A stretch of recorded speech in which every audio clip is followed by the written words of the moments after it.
here at WBOK 12:30 a.m. I am Will Sutton, and I have my friend, my partner, my bro man, Eddie Francis in. Good morning, good morning. How are you, sir? I'm fabulous. I'm fabulous. Today was a little bit better getting out from yesterday. I had a little bit of chill and ice on the windshield today, but Yeah. yesterday I had to stop a couple of times because there was just so much ice on the windshield, And I used to live in the Midwest in the Northeast, but I left the car shovel and the chains and the ice scrapers, and I left all that. You stuff. left that stuff where it belonged. Yeah, right. It's like yippee, Louisiana, here I come. Yeah. Yeah, so yesterday kind of reminded me of chillier and colder days from Yeah. before. But I'm glad it's warming up a little bit. It is warming up. Yeah, It's going to be warming nice up. to have the warm up. Yeah, so I'm looking forward to that. Beautiful day out there. For those of you all who haven't ventured out yet, you probably don't need as many layers today as you did yesterday, but you do need some layers because we're going to jump a few degrees from like in the high 30s into the 40s, 50s, and we might hit 60, I think. Yeah. I think so. I So, think we're going to get thereabouts. That's what the old weather app told me.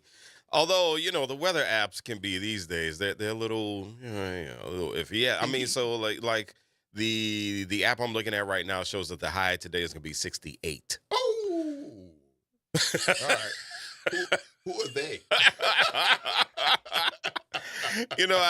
This might be the weather.com app, which is, Yeah. weather predictions are a little iffy these days, Yeah. because of all of our structural things. But Right. anyway, but that's what it's showing. It's showing Well, that that we're would going be to amazing. That would be wonderful.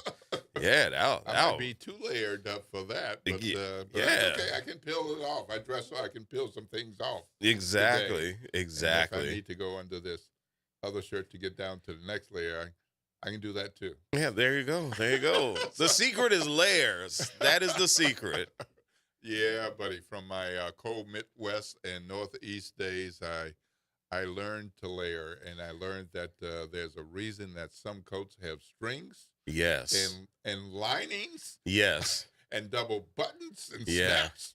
Yes. Keeps that cold from coming up on into your upper body. So I took a trip once to New York, and walking around, a lot of the Manhattan area and all that good stuff. Yeah. As I was walking, I look at my dear wife and I say, "So this is why hoodies are so important, and this is why they are such a part of New York fashion." You're right. Now I get it. Now I get it. You need a hoodie here. Like, That's you right. gotta have one. Absolutely. And all those Absolutely. Northeastern New York, Philly, Boston, all those areas, I'm like, man, everybody has hoodies. What is it with the hoodies? Yep. I found out. Right. Especially when I would especially when I rounded a corner at a building. I think we were in the Village, actually, and I rounded a corner, and that wind just went whack right in my face. I was just like, what is this? Yeah, buddy. And when we lived in Chicagoland, Oh, those goodness. winds off Lake Michigan. Oh, Oh, yeah, Lake Michigan. How could I wow. forget? So Yeah. I got an extra heavy jacket. Looking at all the jackets, but it was like, no, I'm not going to look stylish all the way. I'm going to have to be practical. I got a jacket with a zip-on hood. Yeah, exactly. That was the other thing. Like, I was noticing how practical everybody was and how they dressed. And I was like, man, this is so interesting. Being from the South, this is really interesting to see. So yeah, there we go. Yeah, right. Well, there's all kinds of stuff going on in the news, of course, and that seems to be every darn day in the city, in the state, and Oh, the yeah. nation, and the world. All kinds of things going on. Today on the show, we're going to hear from our very own Lisa Bridges Manning. She is the Registrar of Voters. And, of course, in Orleans Parish, we have three special elections. Mm-hmm. There's an election to replace Joe Bowie Mm-hmm. or succeed Joe Bowie in the State Senate District 3. There's a special election to succeed Matt Willard Mm-hmm. in State Representative District 97. Mm-hmm. And there's a special election to succeed um, Jason Jason Hughes. Hughes Yeah. in the East Mm-hmm. in State Representative District 100. Each of these would be important on their own, but the trio together with replacing those folks, succeeding those folks is going to be a monumental shift, and it's very Yeah. important. So we're going to find out from Lisa what the early voting looked like from January 24th to January 31st. So I hope it looks really good and looks positive, and that the numbers are strong. Um, there are some elections when in early voting you can kind of tell the temperament of the voters Yeah.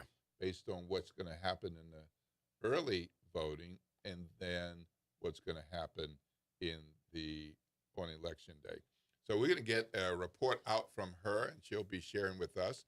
And remember, it's too late to register to vote in the February 7th election, but there never is a day that it's too late to register to vote. So please make sure that you get out and get registered for the next election, because after all, this is New Orleans, Louisiana. Another election is just around the corner. Yes. Yes. So we'll have that. And we're going to have a good convo about these three special elections. Eddie and I will talk with Mr. 411, Jock Morial. Mm-hmm. So Jock Morial will be on to do an overview of what he sees with these three elections. And we're also going to be joined by Mr. Think 504, Jeff Thomas. Jeff Thomas will be on with us, and he's going to talk about his viewpoints about what he sees and maybe what early voting looked like and what we can expect for Election Day on February 7th and come February 8th and beyond, who our new leaders might be. Mm. So that'll be an interesting conversation. Very important for you all to tune in. So make sure that you touch base with folks who you know should be interested and those who are definitely interested in our special elections. It is 7:09 a.m. and just turned to 7:10 a.m. We're going to take a break, and after the break, we'll be back with more news and information that you want to know, should know, and stuff that we just want to tell you. Meanwhile, the talk line, because we want to hear from you too, is 504-582-9422. WBOK talk line 504-582-9422. You're listening to WBOK at 12:30 a.m. What New Orleans is talking about all day long.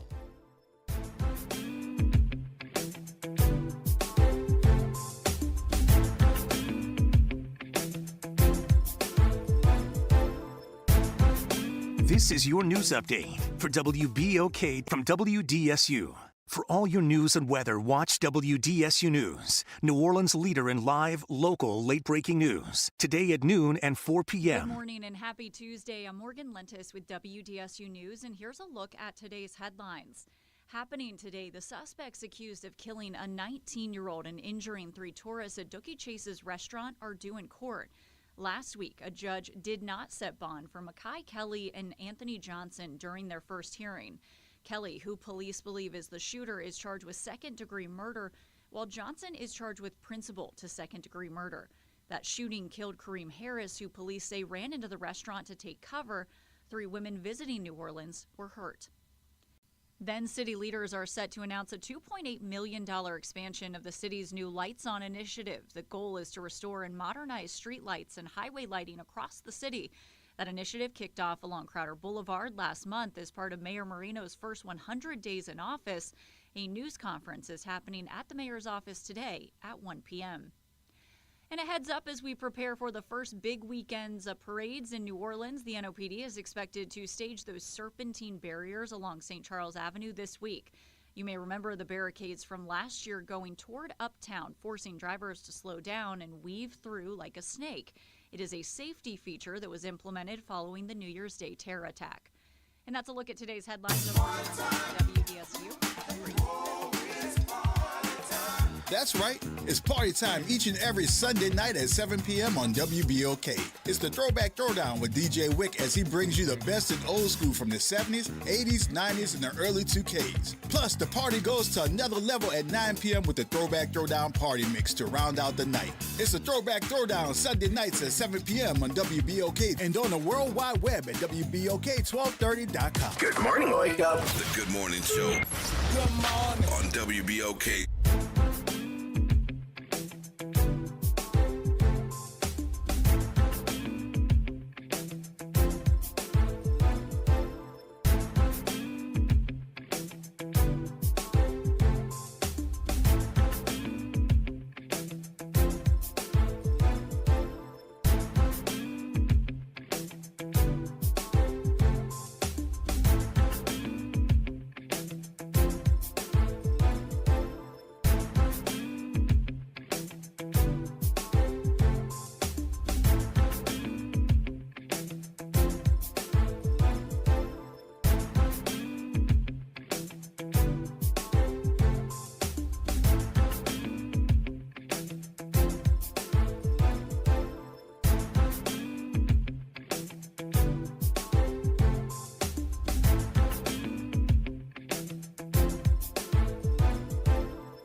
Good morning, good morning, good morning, good morning, New Orleans, and welcome back to the Good Morning Show with Will Sutton and Eddie Francis. And it is 7:14 a.m. If you got to be there at 7:15, man, I sure hope it's on the other side of the bed. And you got the laptop right there. You got the phone fired up, and you got something to hit send on to let the boss know you are in and on it. Otherwise, if you got some place to go, please, please, please observe the school zone speed limits. Our babies and kiddos trying to get to school, but some of them, they're just not paying as much attention as they should. And so we got to rely on you to not be one of the crazy drivers. And I know. It's not you. You're not the crazy driver because you do everything right. Right? Okay. Sure. But it's the other people. So you watch out for them. And be careful for them and careful for yourself and careful for the kiddos. Shout out to the bus drivers and the assistant principals who are pulling transportation duty today. It's a tough job, but somebody's got to get them in there so they can get educated. 7:15 now. Hey, look, one of the things that I want to bring you up to speed on is there were this Laplace triple shooting, and a 16-year-old boy was shot and killed. And this was, unfortunately, a gun sale. A gun sale, according to police. So the police have arrested two suspects in the case.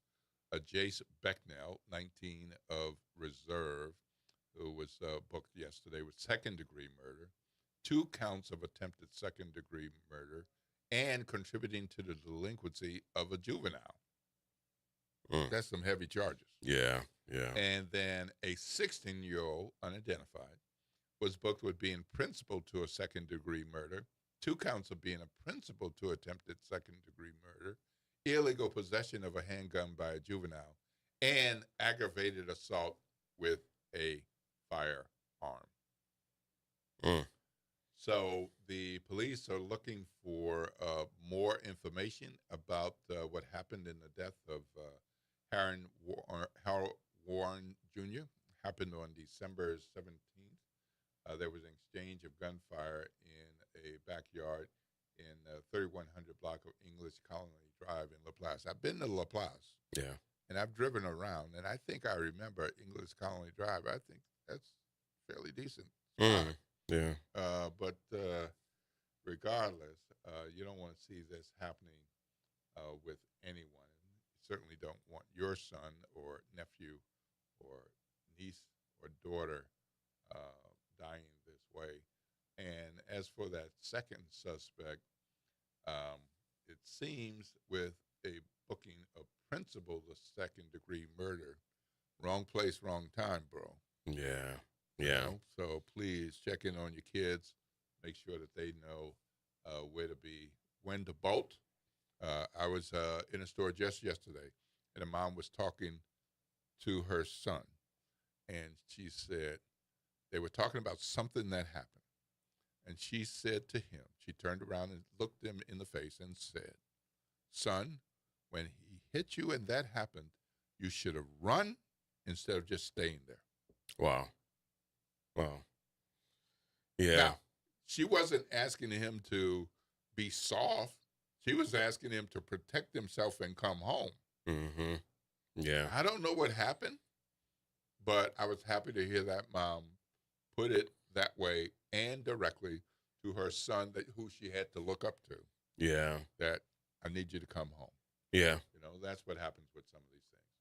So there's some other news that's been happening too. You got one over there, or I got another one if you don't. Oh, no, go ahead. All right. So there was a child wounded in Algiers. Child was wounded in Algiers shooting also yesterday.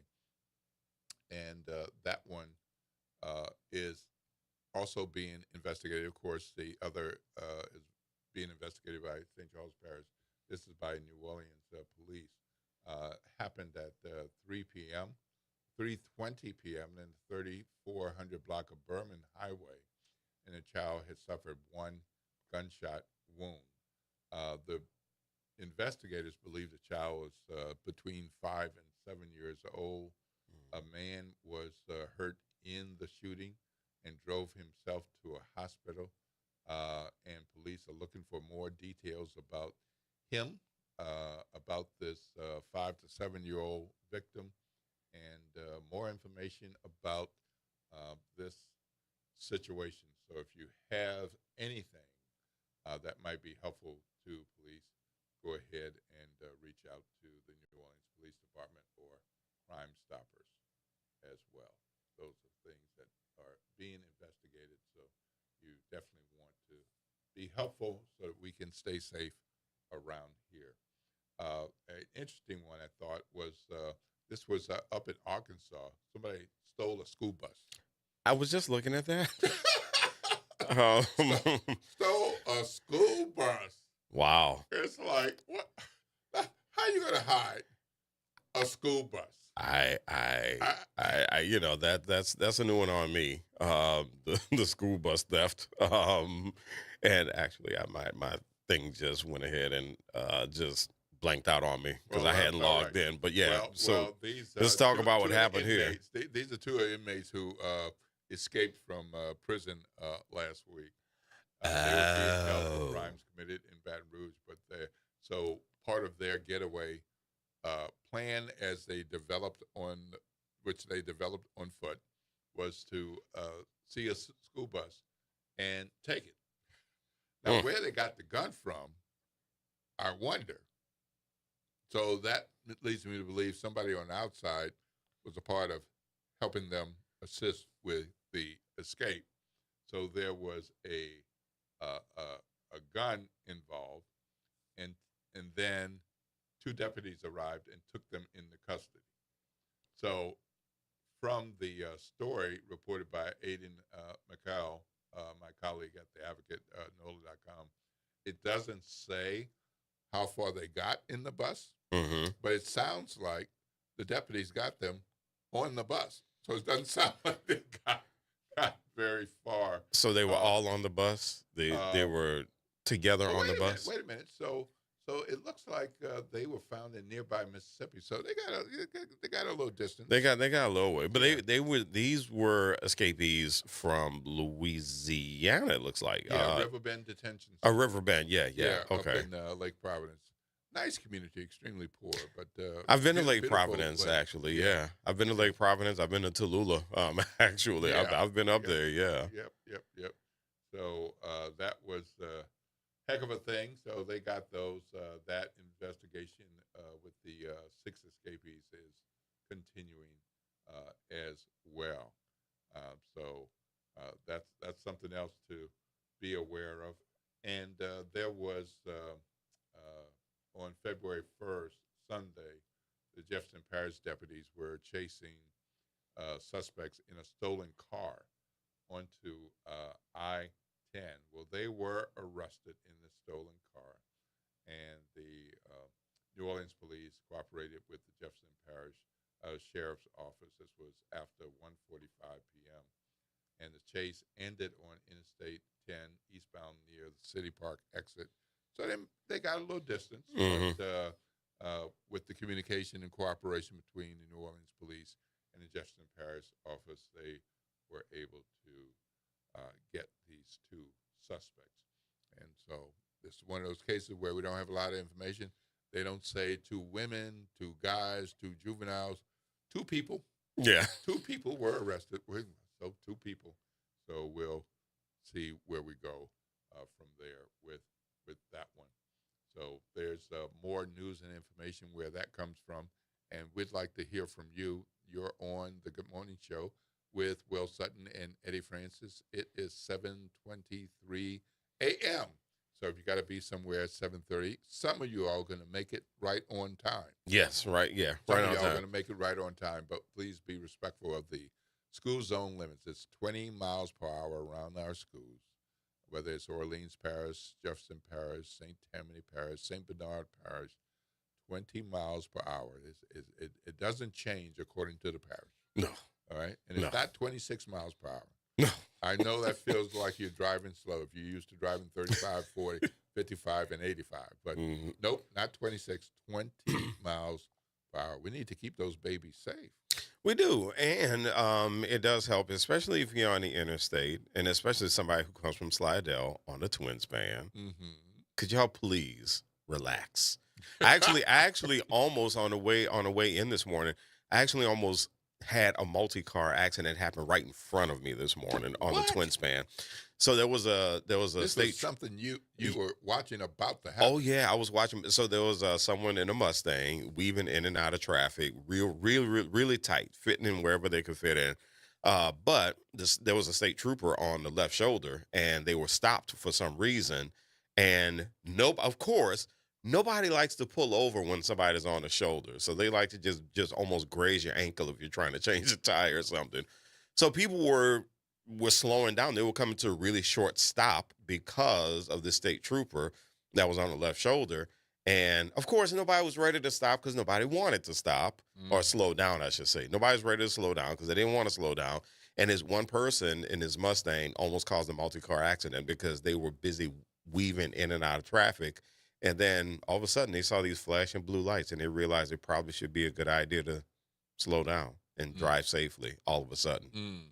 Stopping short in front of dozens of cars. For your sake and for others' sake, I'm sure glad that was avoided. Yes, I am too. I mean, based on your description, it sounds like that could have been a pileup. It could have been bad. It could have been really and bad. Potential injuries, even death. And one of the things about twin span, you have an accident like that happen and it shuts down a whole lot of people's lives for quite some time. It is the worst. It is the worst. I've had to take that alternate route, Highway 11, or go the back way through the Wrigley's, and I've had to do that. It's not fun. Well, it's different if you know before you get on the twin span that there's been an accident. Oh yeah, that's a lot if you, different if you know. Yeah. On there, Oh yeah. No. it's like, No. I've been through that too. man. I've been through that too. Yep. Boy, that's tough. All right, look, it's 7:26 a.m. We're going to take a break, and when we come back, we're going to be in conversation with our registrar. We're going to be in conversation with our registrar of voters. We're going to get an update on the special elections early voting from January 24th to January 31st. Hopefully we'll hear some good news about the wonderful numbers that came out to vote. Voters came out getting excited about the elections for Senate District 3 and State Rep Districts 97 and 100. But we'll see what kind of news she has to deliver in just a few minutes. You're listening to WBLK 1230 AM, what New Orleans is talking about all day long.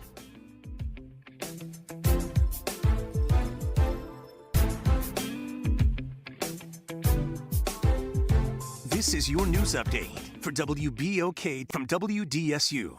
For all your news and weather, watch WDSU News, New Orleans' leader in live, local, late-breaking news. Today at noon and 4 p.m. Happy Tuesday. We are expecting to be warmer, highs 68 to 70 degrees, partly cloudy skies, and we are also expecting chances for rain to move in. That mainly happens for tonight through our Wednesday morning as a cold front pushes through. Low temperatures for tonight 47 to 52. As that rain does move in, we're not expecting anything to be severe, but it will drop our temperatures to the 50s for Wednesday and Thursday before we're back into the 60s by the end of the week. From the WDSU First Warning Weather Center, I'm Raven Richard.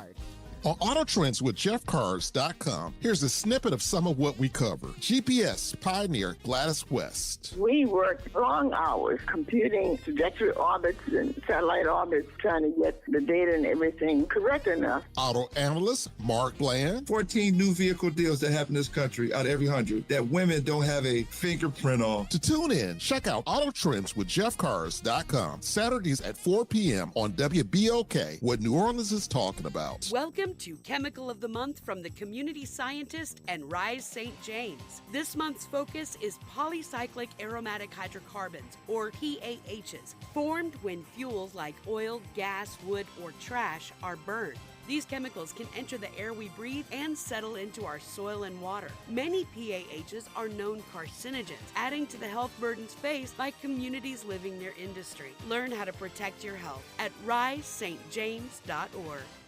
In New Orleans, experience isn't a slogan. It's the difference between promises and results. John Johnson has already delivered for this city. As a state senator and chairman of the Revenue and Fiscal Affairs Committee, John Johnson authored a $215 million legislative package that rebuilt the Superdome, constructed the Saints training facility, and built the New Orleans Arena, projects that fueled jobs and economic growth. He secured $135 million to complete the Morial Convention Center, $10 million to make Jazzland and Six Flags a reality, $6 million to expand Suno, and $30 million to build the Technology and Research Park at UNO. That's not talk, that's results. John Johnson also brought more than $185 million in district improvements, strengthened higher education, and authored a constitutional amendment approved by voters to help limit state debt. I've never believed in promising what I can't deliver. I believe in doing the work and getting results for New Orleans and St. Bernard Parish. With seniority, experience, and a proven record, John Johnson is ready to return to the state Senate, not as a freshman, but as a leader. John Johnson for state Senate. Paid for by John Johnson for Senate. Tune in every Wednesday at 12 noon to What's Growing New Orleans, hosted by Angel Vanderpool.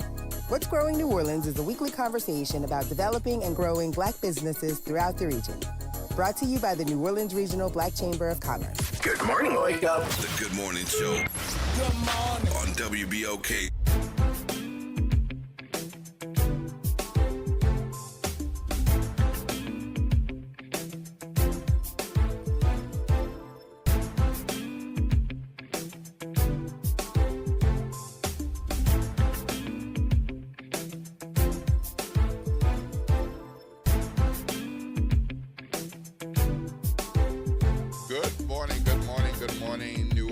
Welcome back to the morning show. This is WBOK 1230 AM. I am Will Sutton. I'm here with Eddie Francis, having a good time. Glad you made it through all that dangerous traffic on the Twin Span. Oh, yeah. I'm glad I made it, too. Well, I'm so glad. We've got an important 3 elections, special elections coming up.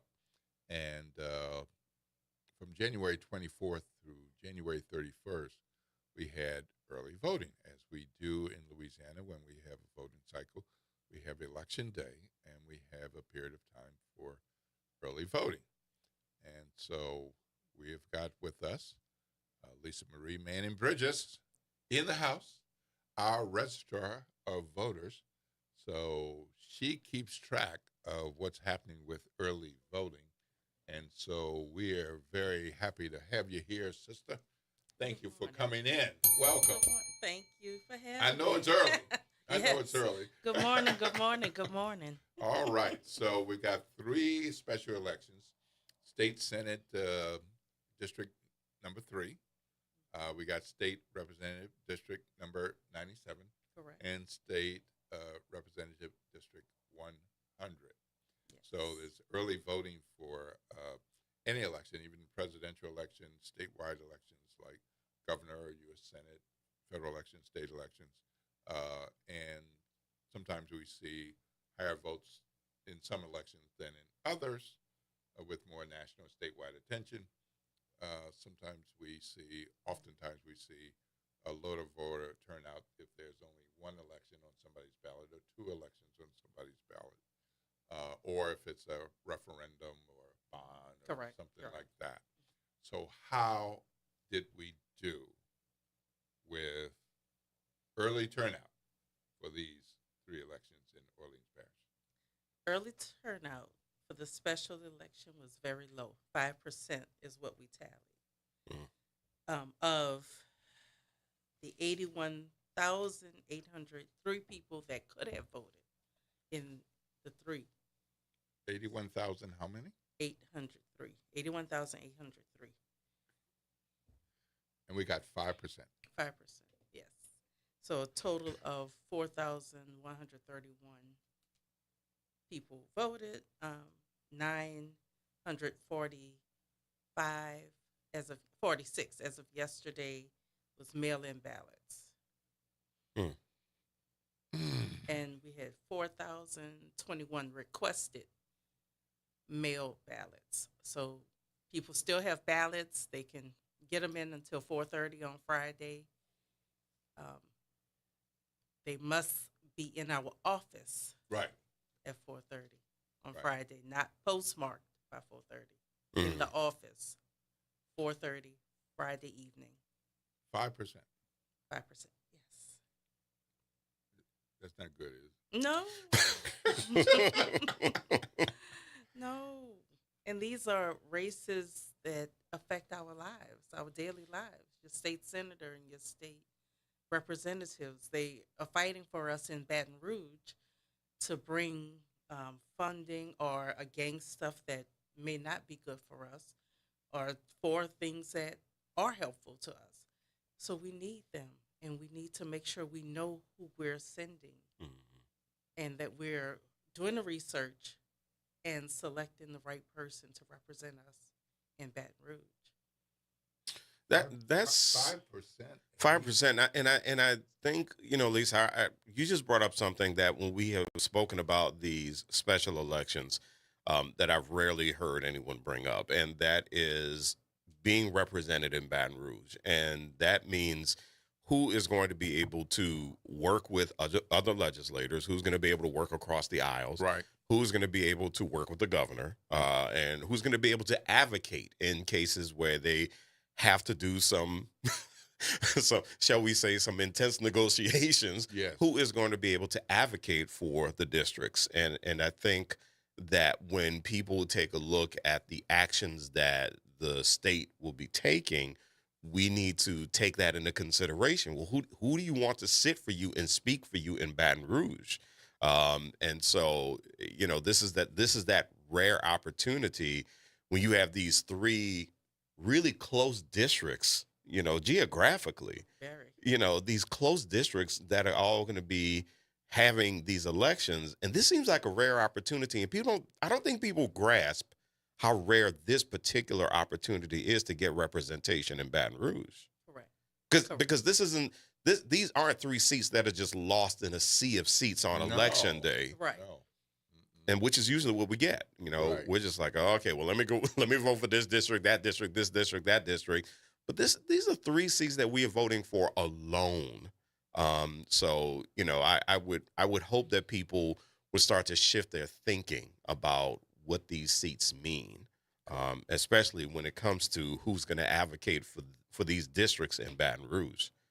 Correct. And of course, it's New Orleans East, the majority of New Orleans East and Gentilly. Yeah. The areas. You know, so us. yeah. And I would yeah. Well, the East is even more important because I mean we keep driving through. I mean I drive through Slidell, so I drive through the East all the time. Right. And I keep envisioning, Bullard and Crowder and Lake Forest and having these really healthy rows of businesses, these nice healthy row of restaurants and all that good stuff. I keep envisioning that. But what people have to realize, especially if you live in the East, you got to figure out who's going to help you get that. Because somebody's got to help you. Somebody's got to go to Baton Rouge and help you get the resources to make this happen. Right. And they have to develop relationships around the state. Yep. And this is how you're going to get it. This is, Indeed. Yes. I love Lil Wardy in them, but, they can't do it by themselves. Yeah, right. True. So, is there any context you can give us for 5% compared to other early voting? I do not have. So I tried to go back to look at if there was any situations similar to this that I could use. Okay. I did not find anything close enough to this. Okay. Everything and else of course, was this is a special election, Yeah. so early voting for Correct. regular scheduled It's state or different federal because a is whole different. lot of Yeah, stuff right, is on yeah, the ballot yeah, that draws yeah, people yeah, out yeah. versus a special. Right, like voting for mayor. You're Correct. not Yeah. just voting for mayor, you're voting for city council, you're voting for these other issues. Right. And, Correct. so it was a different kind of turnout. Although, could have been better there too. But this is abysmal. Maybe they're coming out Saturday. I sure hope so.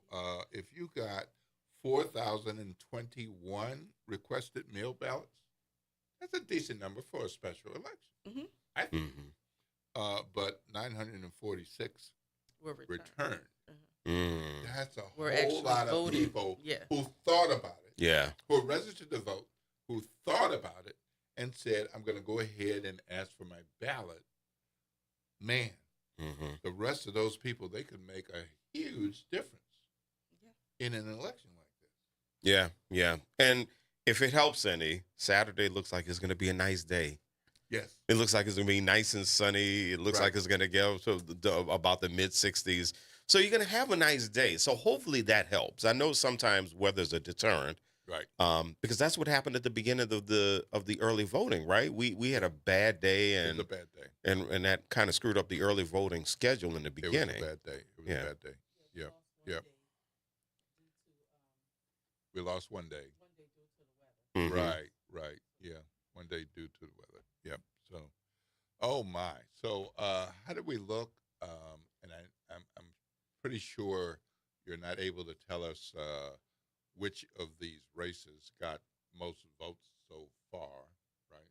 Okay. But what about locations? And of course, I wouldn't expect Algiers to have as many people voting, although it is an early voting location, or even City Hall, because it is an early voting location, but it's not closer to the district. Geographically, so correct. I would guess that the was it Lake Vista and the warehouse. In the warehouse. So would the probably warehouse be the ones where you got the more most votes. The warehouse had 1969. Lake Vista was second with 841. City Hall had 355, and Algiers had 21. Okay, 1969 at Lake Vista. Yeah, the best year ever.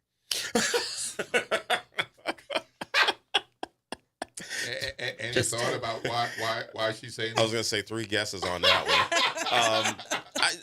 So here's my question, Lisa. In casual conversation, have you run across anyone who has said, "Yeah, I ain't worried about it. I ain't going to vote because I ain't whatever." I mean, just in casual conversation, have you found yourself having to convince someone to just think about voting at the very least? What are those conversations like? So actually, this past Martin Luther King Day, during the Martin Luther King parade, and I had the QR codes. We give out QR codes for people to register to vote. And I did have a lady come to me during the parade. We were walking and we're handing them to everyone, and my Lion sisters and all. And we're handing them out. And she said, it don't make any sense to vote. Nothing changes. So I stood over on the side and had a little talk with her. And I think most of her issue was over like judicial things and, I guess family. She didn't say family is incarcerated or whatever, but I'm thinking that was part of her thought because she mentioned judges and criminal court and all that. And then I had to tell her, I said, really, it is super important. So many people have fought and died for us to have this right. If it didn't mean anything, people wouldn't try to take it away. Yeah. I say, so really voting, you may not need that person at the time that you vote for them, but you need to know what they're voting, what their thoughts are, and their ideas are, so that when you do need that person, you can go to them and say, okay, this is what my community needs. What can you bring to us to help us? Where maybe if you're living in a food desert, I gave her all kinds of examples. These are the things that our area needs. I don't know if it changed her mind. She took the QR code. Well, at least she took it. She took it. Yeah, that's progress. That's progress. That's Yeah. You plant the seed and that's it. Well, because we're dealing with a massive trust issue. Like with her, it sounds like she just doesn't trust the system at all. And Correct. for her, if you can't trust it, then why even participate? Yeah. And that's tough. That's a tough position to be in, to believe that nothing you do can change anything. That is a very, very tough position to be in. When Lisa and I saw each other coming into the station, I joked with her. I said, well, the people don't vote.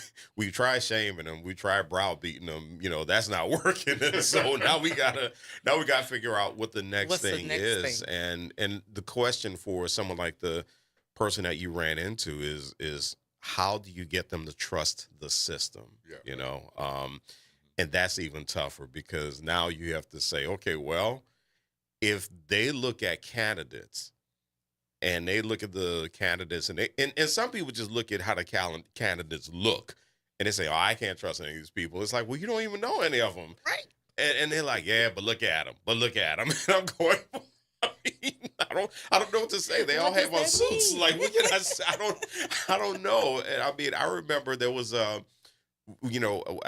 remember at one point there was somebody. This was something I had to laugh at it, but it wasn't funny because I could feel how frustrated this person was. But I remember someone was trying to start this social media campaign, "No More Creole Mayors." And I was just like, it's New Orleans, man. I don't know what you're gonna do. I'm like, I don't know how you're gonna end that one. I mean, Are you gonna do a blood test with everybody? How you gonna figure that one out? Yeah, right. No more mayors who have eaten red beans. Right? Come on. I was sitting there, I'm like, I don't know what you're using to figure that part out. I think I know what you're using, but I'm not exactly sure that's an accurate measurement of somebody's heritage. Oh, boy. All right, so we've got more than 3,000 folks with ballots. With ballots. ballots. Get them in. Can still get them in. And so, correct me if I'm wrong, but because they have those ballots, they are set and ready. They can cast their votes in the privacy of their homes or their kitchens, their favorite bar, or wherever they are. You don't care where they are, just as long as it's not tampered with. Correctly put in the envelope. And make sure they have their witness. The witness does not need to see who you're voting for. They only need to know that you're the person voting. You're the person signing your certificate. The witness signs it, and then you must add your mother's maiden name. So, and that's it. Put it in the mail and send it back to us. And all these instructions come with the ballot. They're on it. Yeah. But a lot of times we either missing a witness or we are missing the mother's maiden name, and then we have to try to contact the voter. We'll mail something to them, but like if it's the last minute, like this week, by the time they get the mail, it may not be in time to fix it, to cure their ballot. So if they have a phone number with us or email address, we could contact them and say, we got your ballot, but you're missing a witness signature, or you're missing your mother's maiden name. Right. And that gives them time to come and cure the ballot. Okay, and so the deadline is 4:30 p.m. Friday. Friday. But they can return it any time before. Correct. then. Anytime before. So they can put it in mail. Mhm. They can take it to your office. They can bring it to my office, They either can office, and any they office. can take it to any of the early voting. No. No, they can't do that now. Mm-mm. Yeah, right. They could Okay. have. They could during, have. Yeah, during early voting. Yeah, right. Okay. So But they can bring your it to office. City Hall or Algiers if they live on the West Bank. So what's the office location for people who don't know? Algiers is the Algiers Courthouse, 225 Morgan Street, room 105. Okay. And of course, the City Hall location is inside Orleans Parish City Hall, 1300 Perdido Street, room 1W as in West, 24. Oh, okay, yeah, that's the important part. The Okay. important part is getting to Okay. that office in City Hall. Right. So, all right. So, Algiers, no problem parking. No problem. City Hall. Now, Yeah. yeah. Right. Yeah. Early Yeah. voting, there's no problem, but Right. after early voting, there is. Yeah. So there's no. You're only voting, so you can park for an hour. So you Correct. can't do that now. Now, Right. no. Yeah, That's during okay. early voting. We have Okay. 3 Right. blocks that's Right. blocked out for early voting. Okay. So All right, I mean, folks. it might be easier on you if you want to take the bus or if you want to do a ride share or a taxi. And that might be a little easier, Right. Right. You know, if you don't want to deal with the hassle But of this is having to park. important. It is. It's worth that investment of time. Yeah. Yeah. A few pennies to help get you where you need to go, so you can make sure that your ballot is handed off properly. Right. Don't hand it to somebody else. I'm just saying. Don't Bring it into the office. Don't. No, because you won't know. Yeah. They can say, "Yeah, I did it," Yeah. and they went to Hooley's for 3-4 drinks. So you won't know. So, boy, we've been in good conversation with Lisa Manning Bridges, our registrar of voters, about early voting, which is not good. But the good news is the election is Saturday. Saturday. Saturday is the election for these 3 seats. And we had 5% voter turnout for early voting. But another part of the good news is there are more than 4,000 of you all who requested mail-in ballots. So you have an opportunity to vote even before Election Day. Yes. So you have the option of requesting that ballot and getting it in any day this week in Algiers or City Hall. In Algiers at the courthouse, and in City Hall, it's room number 1W West 24. And then you have the option of going out on Saturday, which right now it looks like the weather's going to be beautiful, so there's no excuse Yep. For that. Mid-60s and sunny. Oh, Right. great. Yeah. that should- So it should be pretty good weather for that. And so I hope you will turn out in bigger numbers than we did have for early voting, because we all want to see our democracy in action with more people participating. It is 7:51, and we're going to take a break. Thank you so much, Of course. Registrar, Anytime. for coming Thank you in for and having me. helping us understand and know about early voting and the importance of voting. Appreciate it. When we come back from the break, we're going to have more news and information for you right here at WBOK 1230 a.m. You're here with Will Sutton and Eddie Francis. The talk line is 504-582-9422. 504-582-9422. This is WBOK 1230 a.m. What New Orleans is talking about. all day long.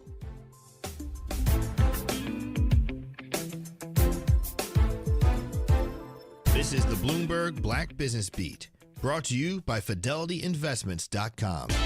Offscript Media has its eyes on the future of content. It's a vertically integrated and creator-powered media and commerce company that views itself as a one-stop shop for someone making content.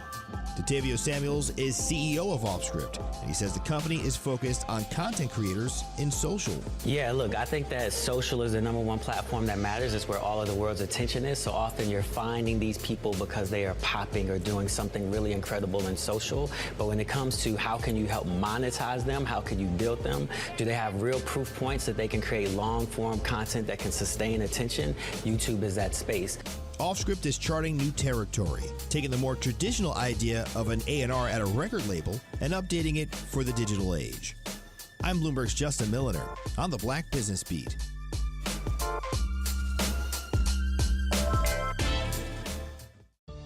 Working as a dedicated Fidelity advisor, I always ask, what's important to you? I'll look at those priorities and goals alongside your full financial picture to build a comprehensive plan designed to help grow and protect your wealth. With proactive portfolio insights and an eye on taxes, I'm here to help you make the most of your money. I'm Laura Maxwell, and I'm a dedicated Fidelity advisor.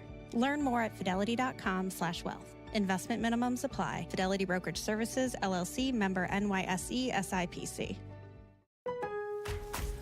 Time is valuable. That's why Lowe's Blueprint Takeoffs turn blueprints into quotes faster. Bring us your plans, and we'll generate itemized material lists to make quoting easier so you can get back to building. Plus, at the Lowe's Pro Desk, you get access to thousands of building materials not sold in store.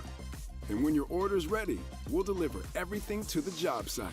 Improving is easy at Lowe's. Hey, this is D. Riley from the 90s Hits R&B Jams. Make sure you listen to WBOK 1230 AM every Saturday night from 7 until 9 p.m. I'll be giving you the best R&B jams from the 90s. That's right, all your favorites and more. With me, D. Riley, your host of the 90s Hits, right here on WBOK 1230 AM, or listen online at WBOK1230.com. WBOK, the station you listen to longer.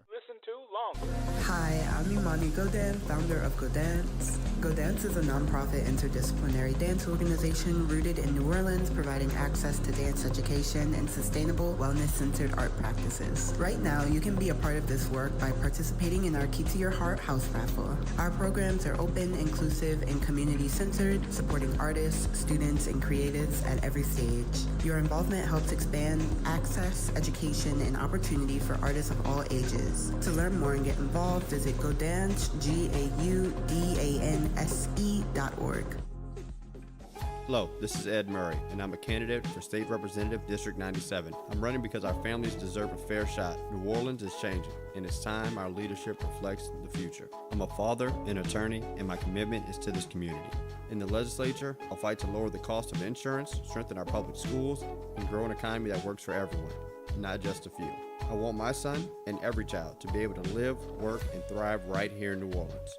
On February 7th, please vote number 8 for Ed Murray for State Representative District 97, number 8 on the ballot.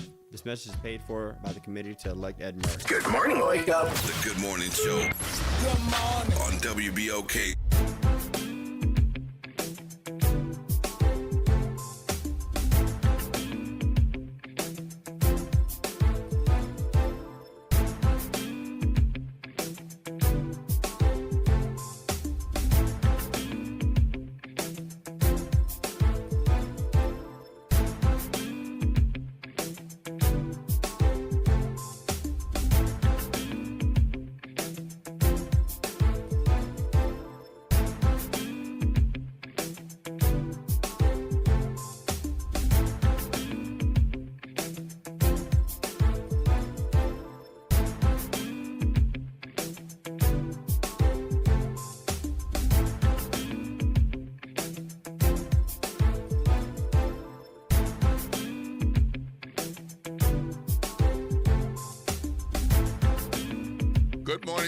Good morning, New Orleans, and welcome back to the Good Morning Show. I'm Will Sutton. with Eddie Francis. And Eddie, what a conversation about early voting. Yes. Taking 5%? Yes, 5%. Oh, Lord. Breaks my heart. Just thought about something else, too, about Saturday. What's that? Parades. Yes. So, so Saturday, all right, here's the plan. The plan Saturday is to make a day of it. Yes. Just make a day of it. Yes. Go out, vote first, and then go check out the parades. You got Pontchartrain at 11:30, and then you got a few parades behind Pontchartrain. So you got Pontchartrain, you have Mars, Choctaw, and Ferret. And then at 5:30, you got Sparta, and at 6:15, you have Pygmalion, right? Right. So go out and take care of your civic duty before you do the parades. Right. Or if you're the one, if you're like me and you like the day parades and you don't necessarily want to hang around at night all the time, then go do the day parades and then go vote. But you're probably going to be tired. You're probably going to be too tired from the parades. Probably will. Yeah. So bright and early, 8, 9 o'clock, vote. Yeah. Do it first. All right. And then go do the parades. If you really want to make sure the polls open at 7 a.m. They do. That's right. They do open at 7. And guess what? I don't think I've seen a single parade scheduled for 7, 8, or 9. So you don't have at least not this weekend. I got to get ready for the parade. I mean, we got one that's scheduled for like 8 o'clock, but whether or not they start is, it's a whole other. Okay. What is that? Do you remember? Oh, man. Oh, the big one on Mardi Gras Day. Yeah, Mardi Gras Day. Yeah. But I'm talking about Saturday. No, this Saturday, though, we start at 11:30 with the parade. That's so right. Yeah. Take care of the voting first, parade second. Absolutely, positively. So, we got to get on this, folks. 5% turnout in early voting is not acceptable. So, if you cast your ballot, as I did, then great, wonderful. But now our duty turns to getting others out to vote, or turning in their mail-in ballots if they're one of the more than 3,000 folks who did not. All right, look, we're going to go to break, and when we come back, we're going to be jumping into conversation with Mr. Think 504, Jeff Thomas, and Mr. 411, Jacques Morial. They'll be coming in. We're going to have a good conversation about this election season, and it is important. 7:59 a.m. If you need to be somewhere at 8 a.m., I hope it's on the other side of your bed. So you can just roll over, pull up the laptop, fire it up, and send a note and say, boss, I'm on it. This is WBOK, 12:30 a.m., what New Orleans is talking about all day long.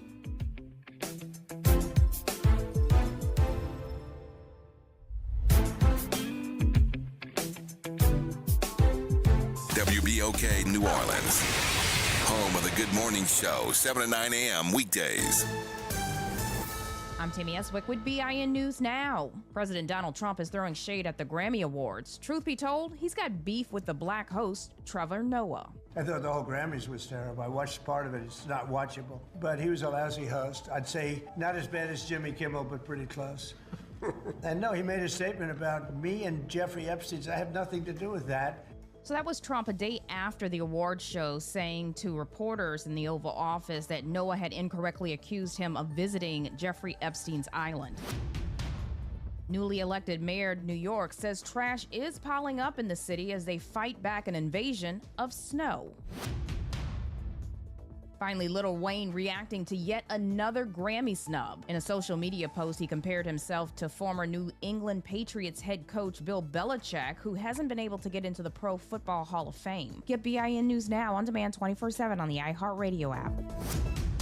This is the Bloomberg Black Business Beat, brought to you by FidelityInvestments.com. Offscript Media has its eyes on the future of content. It's a vertically integrated and creator-powered media and commerce company that views itself as a one-stop shop for someone making content. Datavio Samuels is CEO of Offscript, and he says the company is focused on content creators in social.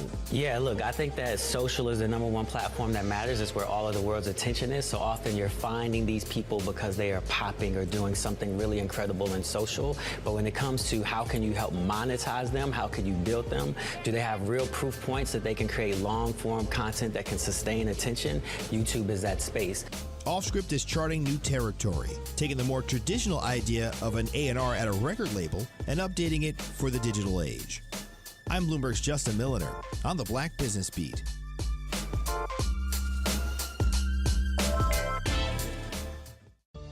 Working as a dedicated Fidelity advisor, I always ask, what's important to you? I'll look at those priorities and goals alongside your full financial picture to build a comprehensive plan designed to help grow and protect your wealth. With proactive portfolio insights and an eye on taxes, I'm here to help you make the most of your money. I'm Laura Maxwell, and I'm a dedicated Fidelity advisor. Learn more at fidelity.com/wealth. Investment minimums apply. Fidelity Brokerage Services, LLC, member NYSE, SIPC. Time is valuable. That's why Lowe's Blueprint Takeoffs turn blueprints into quotes faster. Bring us your plans, and we'll generate itemized material lists to make quoting easier so you can get back to building. Plus, at the Lowe's Pro Desk, you get access to thousands of building materials not sold in store. And when your order's ready, we'll deliver everything to the job site. Improving is easy at Lowe's. Good morning, wake up. The Good Morning Show. Good morning. On WBOK.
Good morning, New Orleans, and welcome back to the Good Morning Show. This is Will Sutton. I'm here with Eddie Francis. Good morning. It's been a blast, man. I'm enjoying this. I'm glad you made it through all that traffic on the twin span. Yeah, me too. Oh, man. He had quite the journey. Almost had a multiple vehicle. I heard about the Mustang weaving in and out of traffic. Yeah, it's a Mustang, man. It is, in Slidell, you got to time it just right coming from Slidell. If you don't leave at the right time, sure, you're going to be in the traffic with them people, whoever they are. Uh-huh. Yeah. You're just going to be in the traffic with them people. So you got to time it just right. All I had to fight was a bit of ice on the windshield. But it wasn't as bad as yesterday. So not as bad as Gary, Indiana, either. No, that's wind and ice and everything coming off Lake Michigan. And see, the thing about that area, they talk about Chicago, but Gary is east of Chicago. Okay. So it gets worse because Chicago is on the lake, Gary is on the lake, and so we get all of what Chicago gets and then more. Is that right? Yeah. Oh, wow. Who knew? I spent 5 winters in Chicago. Yeah, right. And the lake effect snow in Gary was a lot worse. It's wow. Crazy. Yeah. It's crazy. Yeah, it's at least half more. So often the national networks have been in Chicago. It's like, move over a little bit. Go to Gary. No, we had 10 inches in Chicago. It'd be 15 in Gary. Is that right? Oh, it's crazy. It's crazy. Well, that explains the Jackson family. Yeah. That's exactly what I was thinking. Yeah. They were inside. Nothing else to do but sing and play music. Well, speaking of weather, we've had some good weather, some funky weather. We started off with a little bit of funky weather for early voting for this special election, but then turned out pretty well. And we had some decent weather for those who are registered to vote and decided to vote. Unfortunately, we got about 5% turnout during the early voting cycle for this special election. For those of you just tuning in, I'm Will Sutton, and this is Eddie Francis, and we're here with Jeff Thomas, Mr. Think 504. Good morning. And That's right. Mr. Jock Morial, Mr. 411, and. Good morning. Good morning. Happy to have you guys in with us so that you can. Pontchartrain Park proud. That's right. That's right. That's right. We grew up together. If you didn't know. That's right. All right. That's right. All right. Yeah, so we've got 3 special elections. We got the state senate seat for the 3rd district. That the winner will succeed Joe Bowie. Mm-hmm. No small name in New Orleans and Louisiana politics. And we got an election for state representative for District 97. So that is Matt Willard, no small name in New Orleans and Louisiana politics. And we've got the special election for state representative 100th district, and that is for whoever's going to succeed Jason Hughes. So just a reminder on the top end, we'll remind you as we go through. Those who are running for the Senate seat are Ken Barnes, Sidney Bartholomew, John Johnson, and Chad Lugua. And then for State Representative 97, we have Eugene Green and Ed Murray. And David Cook, I'm seeing. Is that not a name on the ballot? No. Okay, He was disqualified. Got it. There was a whole thing with is he or isn't he, but. Got it. Okay. And I won't go into that now. Yeah. All right. I need to look at a different source. All right, go ahead. No problem. Disqualified. And in the 100, that's the Hughes seat. That's Patricia Boyd Robinson, Dana Henry, Aisha Kelly, Kendra Rounds, and Candace Taylor. So, gentlemen, the early voting period is over. We have abysmal 5% that turned out. Fortunately, more than 4,000 people requested ballots, so they still have the option of turning it in. And then we have election day on Saturday. So some interesting things. Yeah, and some interesting things about the early vote, though. Sure. Better than 3/4 of the early vote in each of the districts were people 55 and up. 55 and up.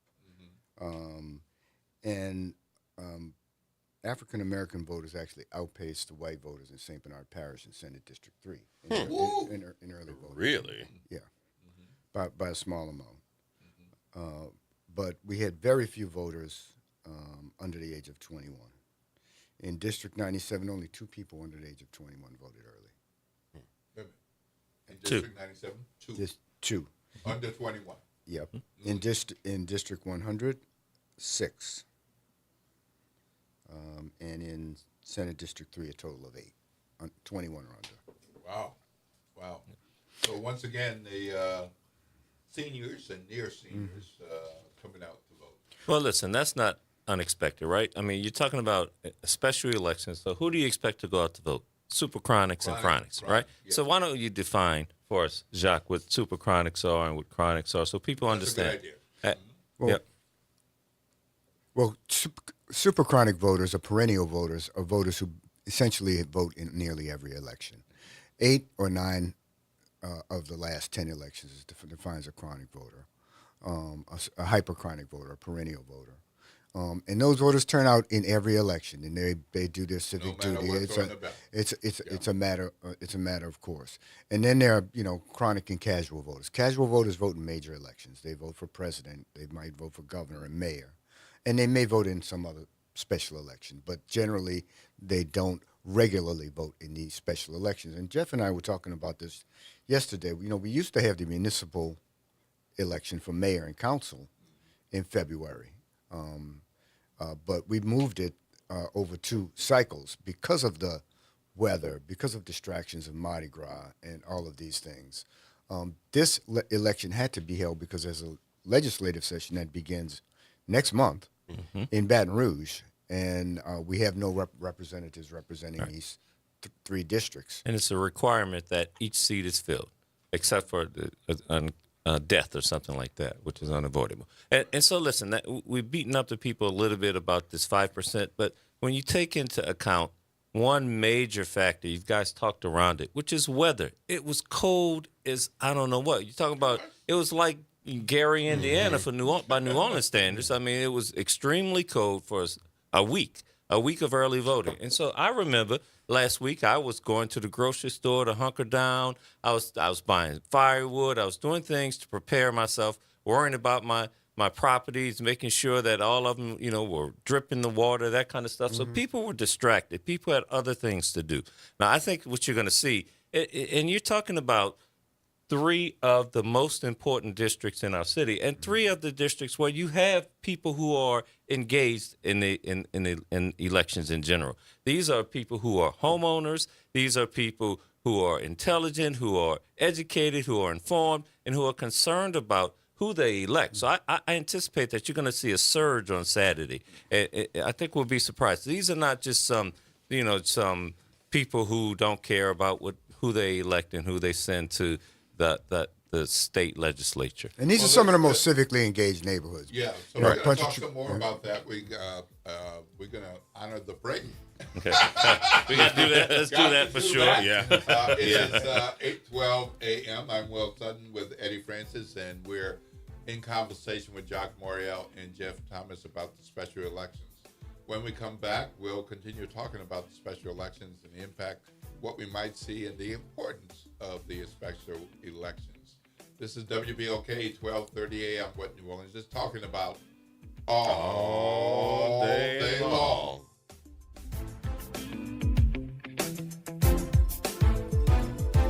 This is your news update for WBOK from WDSU. For all your news and weather, watch WDSU News, New Orleans' leader in live, local, late-breaking news. Today at noon and 4 p.m. Good morning and happy Tuesday. I'm Morgan Lentis with WDSU News, and here's a look at today's headlines. Happening today, the suspects accused of killing a 19-year-old and injuring 3 tourists at Dookie Chase's restaurant are due in court. Last week, a judge did not set bond for Makai Kelly and Anthony Johnson during their first hearing. Kelly, who police believe is the shooter, is charged with second-degree murder, while Johnson is charged with principal to second-degree murder. That shooting killed Kareem Harris, who police say ran into the restaurant to take cover. 3 women visiting New Orleans were hurt. Then city leaders are set to announce a $2.8 million expansion of the city's new Lights On initiative. The goal is to restore and modernize street lights and highway lighting across the city. That initiative kicked off along Crowder Boulevard last month as part of Mayor Marino's first 100 days in office. A news conference is happening at the mayor's office today at 1 p.m. And a heads up as we prepare for the first big weekends of parades in New Orleans, the NOPD is expected to stage those serpentine barriers along St. Charles Avenue this week. You may remember the barricades from last year going toward Uptown, forcing drivers to slow down and weave through like a snake. It is a safety feature that was implemented following the New Year's Day terror attack. And that's a look at today's headlines. Hey everybody, it's Graylin Bryant Banks and Kimber White Dupree from the Front Porch. Some combos are too good to miss. Now you can pull up a chair to the front porch anytime. Just search WBOK Media and subscribe to the Front Porch Podcast. Download, share, and hit us with a 5-star rating because New Orleans culture deserves to be heard loud and clear. Good morning, wake up. The Good Morning Show. Good morning. On WBOK.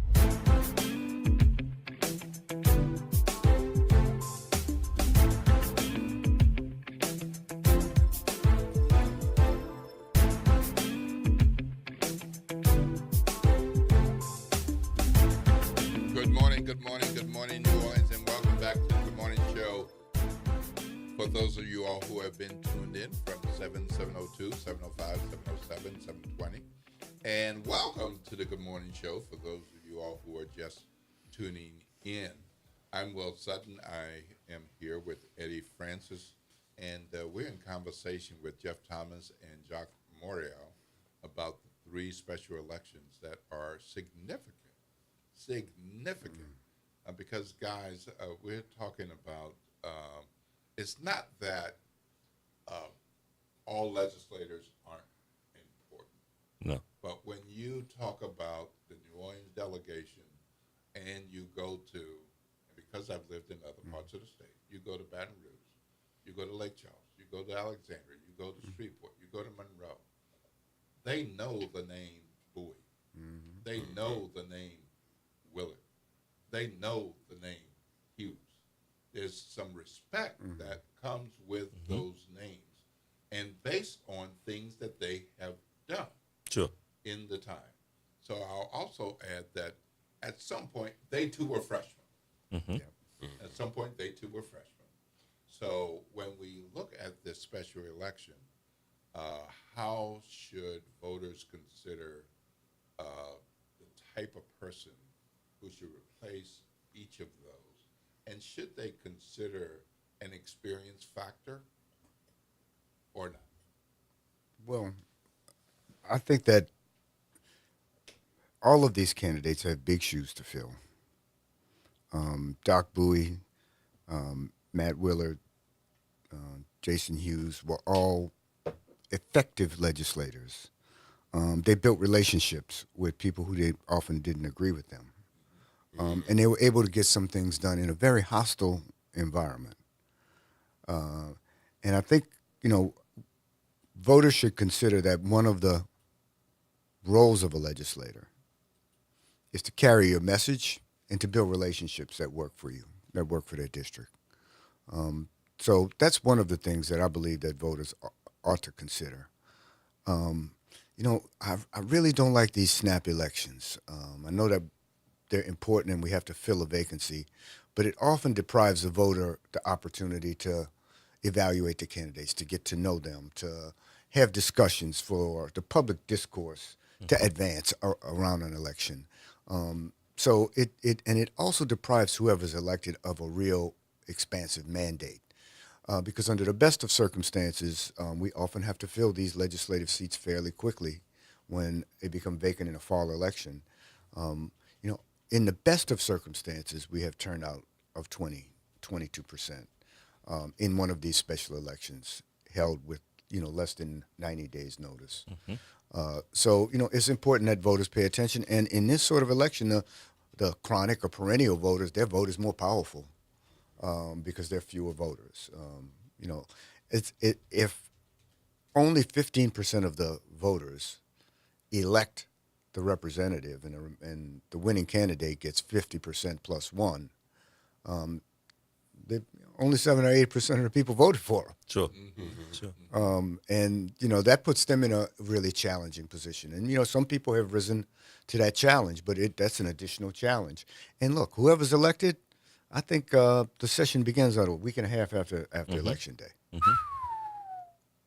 That's a short runway. Yeah. Yes. And it is a very hostile environment in Baton Rouge. And the loss of these three legislators at this time, is just very unfortunate. It's our good fortune that young leaders like Matt Willard and Jason Hughes, have been elected, promoted to the city council. And I'm real hopeful about that. And I'm really hopeful that Doc Bowie can, revive and help Suno survive. But we do have to fill those seats, and we have to fill them with people who are going to step up to the plate and who are going to develop relationships that work for the people of New Orleans and the people of their district. Yeah, because looking at the slate of candidates that we have, it's a short runway. What kinds of supports do they have, whoever gets elected? I mean, at this point, it seems like it really doesn't matter, except for the Senate race where it looks like there's a little bit more experience there. But in the other two races where you don't have as much experience, what does that runway look like? Or at least what does it look like once they get elected, and what kinds of supports that they might have from more experienced legislators who might be able to take them under their wings? Well, listen, that is, Eddie, that's a great question. I think that is the important thing. We have a great city council, right? But the city council only can deal with the city's budget. The lion's share of the money that the city of New Orleans spends comes from the state. Now, there's this anti-New Orleans bias statewide that the best legislators are able to overcome. We got to deliver the goods, because they also, these legislators who want stuff done, the potholes filled in Bunkie, also recognize that the money's coming from New Orleans primarily. And so the fact is we send way more money in state taxes to the state than what we bring back. So it's important that we have legislators who are able to go there, who are able to cross over, as Jacques aptly described this hostile environment, and bring resources back to the city of New Orleans. It's critical that that happens. We have some of the biggest projects that are about to happen. You know, I was, we got Bayou Phoenix, which is going to happen in New Orleans East. It's going to require an influx of cash from the state. These big projects don't happen without state funding. Our infrastructure that, Matt Willett was not only just a Democratic leader, he was the head of the Democratic caucus there. So he, put the agenda together for what the Democrats were fighting for. And even though it's a supermajority Republican legislature, they are the ability to bring resources back to the city is what it's all about, and it is what the legislators need to be able to do. And so we need to bring people who can get in these rooms, who can negotiate, who can make the other legislators recognize that it's important that we make sure New Orleans is properly funded, that the infrastructure here is good, because if we can't flush the toilets, we don't have a French Quarter, and there goes the cash cow, there goes the state. And so that these legislators across the state recognize the importance of the city of New Orleans, bringing back the resources here, it's going to be the task of who we send there. And so, is an ability to communicate the important thing? Is experience important? Absolutely, experience is important. But also an ability to cross lines, an ability to make people see the big picture and recognize that they need to bring resources back to the city. Yeah, indeed. And we're talking about Louisiana Senate District 3, Louisiana House District 97, and Louisiana House District 100.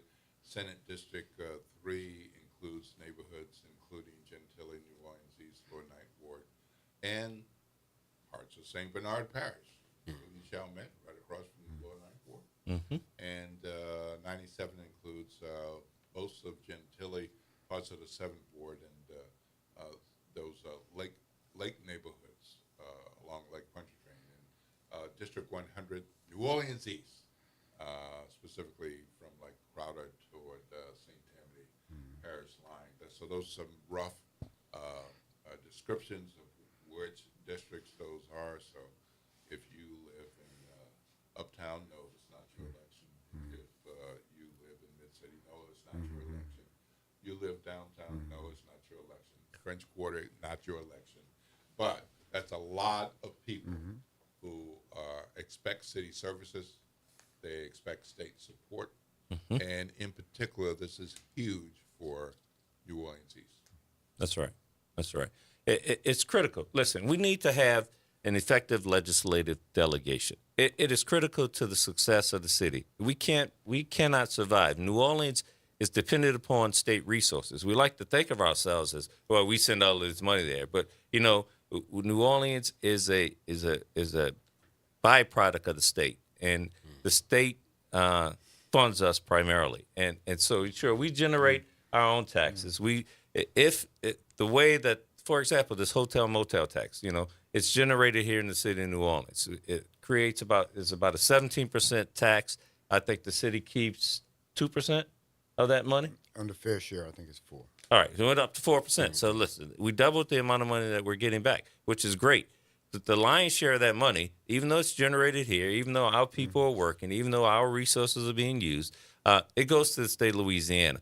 To recoup that money, we need experienced, competent, capable legislators who are able to, as I said before, get the money, make people understand the big picture, and bring money back. I think we have a caller. Do we have a caller? Oh, we sure do. Yeah. All right, great. Good morning, Reverend Calhoun. You're on with Wells Sutton, Eddie Francis, and we are in conversation with Jeff Thomas and Jacques Morial. Good morning, sir. Good morning to you, gentlemen. Good morning. To your point, Good morning. Jeff, how then do you see, you guys see, money is actually coming back to this city?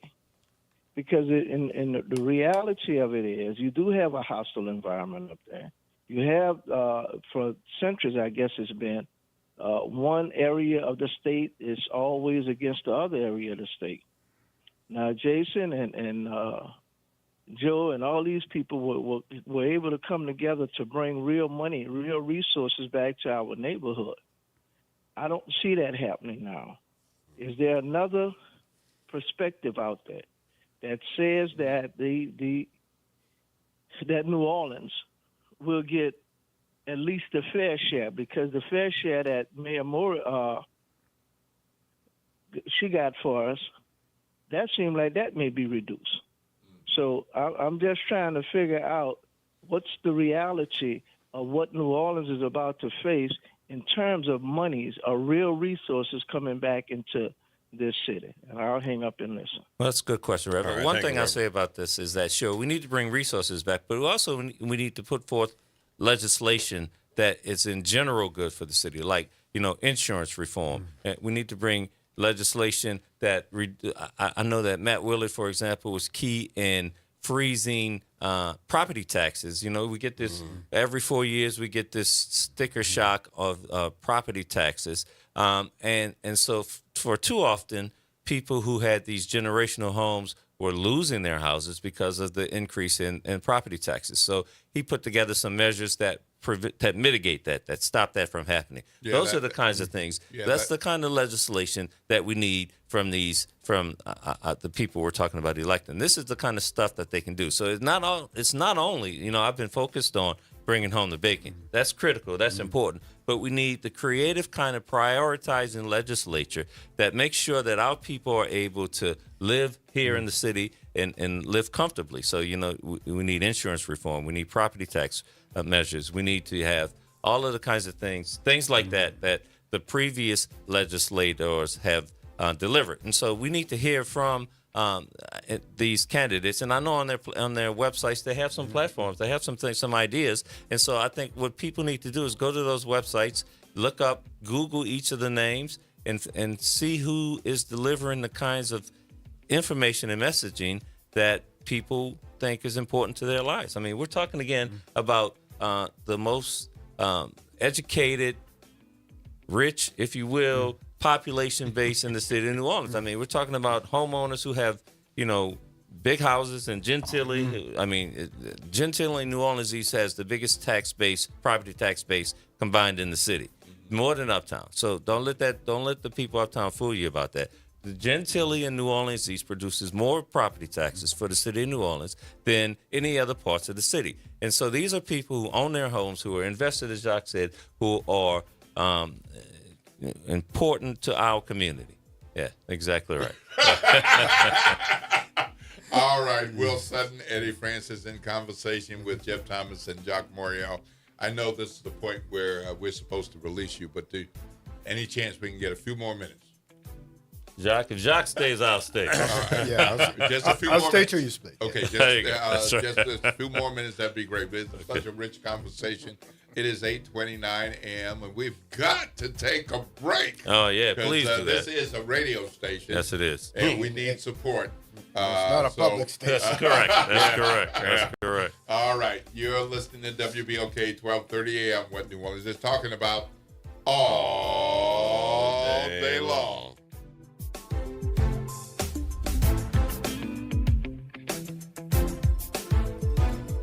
This is your news update for WBOK from WDSU.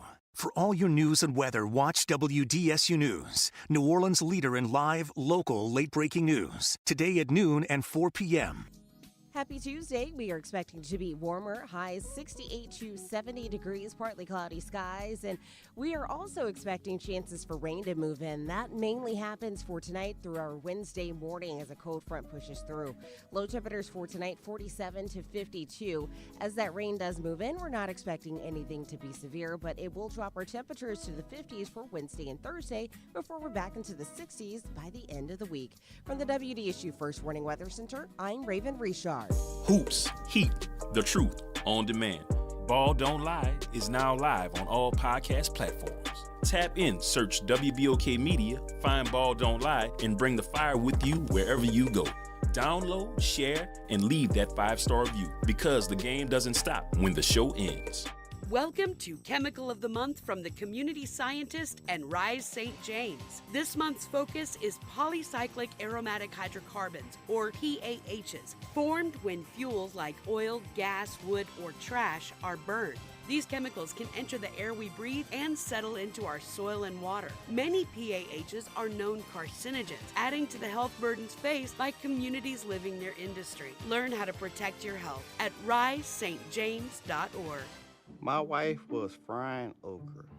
She's from Mississippi, so that's her favorite thing to do. She left the burner on high, and it didn't take long to ignite. So I ran to the stove, grabbed the pot, and that's when I got burned from a grease fire. And yes, the pain was, it was bad. Oh, Blue Cross treated me great with the recovery process. On the financial side, it would be expensive without Blue Cross. And that's what I was worrying about because I was out of work for 3 months. I'm Chad. I'm from Baton Rouge, and I had Blue Cross for 10 years. I don't eat fried okra. That's the funny story. Louisiana Blue. The right card, the right care.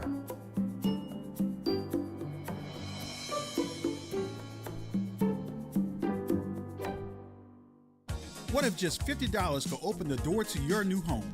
Godan's is inviting you to enter their Key to Your Heart house raffle, where one ticket gives you a chance to win a 3-bedroom, 2-bath home in the city of New Orleans. The drawing will happen on Valentine's Day, February 14th. Tickets must be purchased by February 12th at 11:59 p.m. Enter now at Raise, RAYZE.it/Key to Your Heart. Good morning. Wake up. The Good Morning Show. Good morning. On WBOK.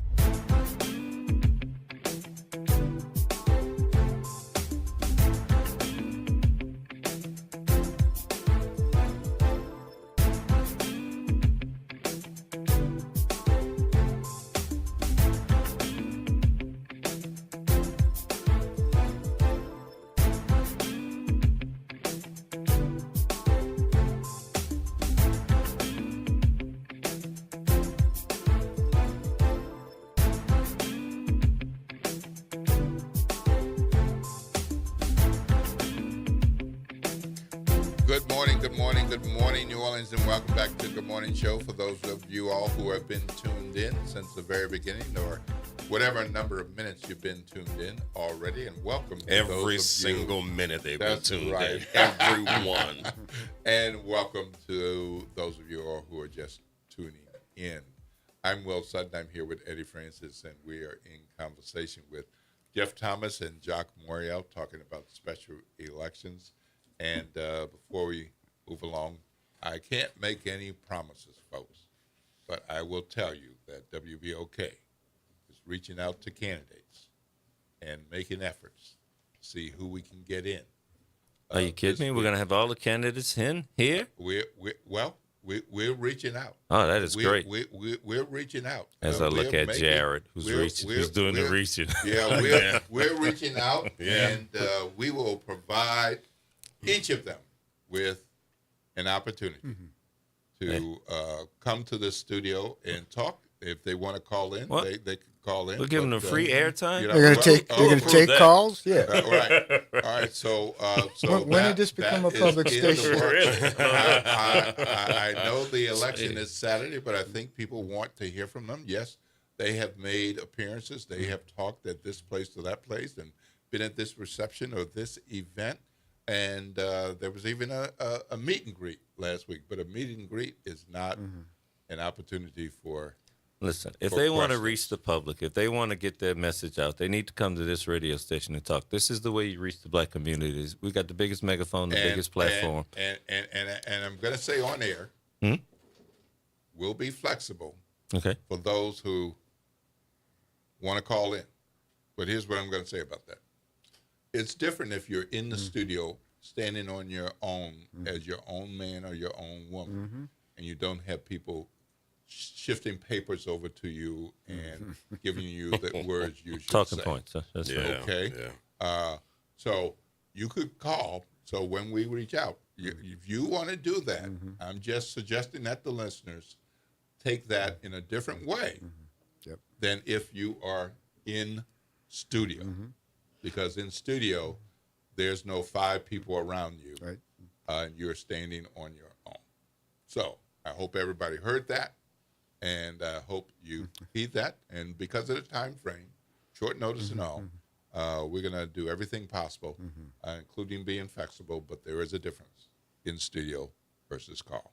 All right, so it's 8:36. Let's go ahead and jump into the specific races to the degree that we can. And we will not be endorsing anyone on this program, but we're going to talk about these people who are running. So in Senate District 3, the candidates are Ken Barnes, Sidney Bartholomew, John Johnson, and Chad Logra. Chad has run for office before. Yes, he has. He's a St. Bernard guy. He's a union guy. Electrician, right? Electrician, been very active in Democratic circles, and clearly is the St. Bernard candidate in this race. Mr. Johnson, sometimes known as Peaches, I think, and I don't know if he likes that nickname. well, I know. Well, I'm just trying to make the connection for people, and so he is a former legislator.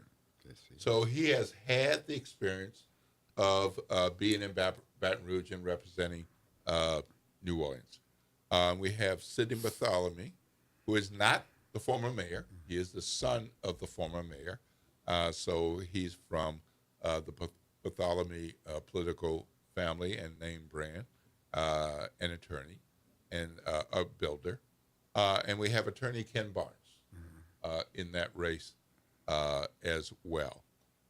So we have a big name, Bartholomew.